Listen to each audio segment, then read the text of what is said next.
கச்சத்தீவு விவகாரத்தில் 2015 மற்றும் 2024 ஆண்டுகளில் வழங்கப்பட்ட ஆர்டிஐயின் தொடர்பான பதில்களில் பல முரண்பாடுகள் இருப்பது தெரியவந்துள்ளது.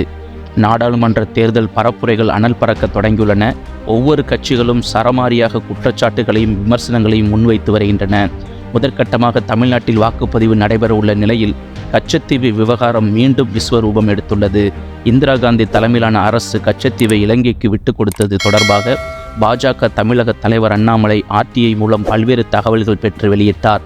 இது தொடர்பான செய்திகளை குறிப்பிட்டு காங்கிரஸ் மற்றும் திமுகவை பிரதமர் மோடி கடுமையாக சாடியிருந்தார். வெளியுறவு அமைச்சர் ஜெய்சங்கரும் செய்தியாளர்களை சந்தித்து கச்சத்தீவை விட்டுக் கொடுத்தது தவறு என பல்வேறு விளக்கங்களை வழங்கினார். அண்ணாமலை வெளியிட்ட ஆர்டிஐ பதிவில் மறைந்த பிரதமர்களான நேரு மற்றும் இந்திரா காந்தி ஆகியோர் கச்சத்தீவை தக்க வைத்துக் கொள்வதில் எந்த ஆர்வமும் காட்டவில்லை. இரகசிய பேச்சுவார்த்தையின் மூலம் 1974 தீவை விட்டுக் கொடுப்பது தொடர்பான முடிவுகள் எடுக்கப்பட்டன. எதிர்க்கட்சிகளுடன் கலந்து ஆலோசிக்காமல் இந்த முடிவு எடுக்கப்பட்டது. இதற்கு அப்போதைய தமிழ்நாடு முதலமைச்சர் கருணாநிதி பெரிய எதிர்ப்புகள் எதுவும் தெரிவிக்காமல் ஒப்புதல் வழங்கினார் என்பன போன்ற தகவல்கள் இடம்பெற்றுள்ளன. இந்நிலையில்தான் கச்சத்தீவு விட்டுக் கொடுக்கப்பட்டது ஏன் என்பது தொடர்பாக 2015 ஆண்டில் எழுப்பப்பட்ட ஆர்டிஐ கேள்விக்கு வெளியுறவு அமைச்சகம் சொன்ன பதில் சர்ச்சையை கிளப்பியுள்ளது.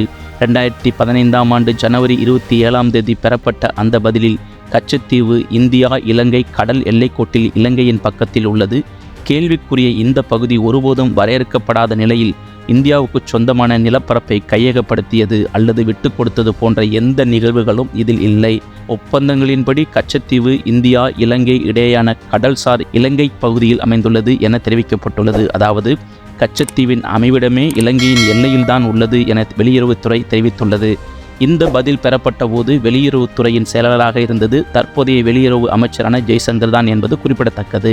கச்சத்தீவு விவகாரத்தில் விட்டுக் கொடுத்தது போன்ற நிகழ்வுகள் ஏதும் இல்லை என 2015 சொன்ன வெளியுறவுத்துறை தற்போது 2024 கச்சத்தீவு இந்தியாவின் சொத்து என உரிமை கொண்டாடுவது ஏன் என எதிர்க்கட்சிகள் கேள்வி எழுப்பத் தொடங்கியுள்ளன.